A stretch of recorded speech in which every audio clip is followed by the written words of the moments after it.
আগ্নেয়াস্ত্র সহ 7 ডাকাতকে গ্রেপ্তার করল বারুইপুর থানার পুলিশ।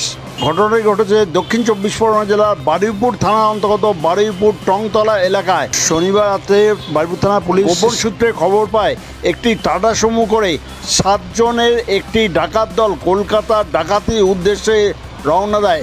বারুইপুরের টংতলা এলাকার কাছে শনিবার রাতে তাদের ওই গাড়িটি ধরে এবং গাড়িটি তল্লাশি করে একটি 1 শাটার বন্দুক, 2টি ভোজালি, গ্রিল কাটার যন্ত্রাংশ, তালা কাটার যন্ত্রাংশ, সেই সঙ্গে 6টি মোবাইল ও একটি টাটা সুমো গাড়ি উদ্ধার করে পুলিশ।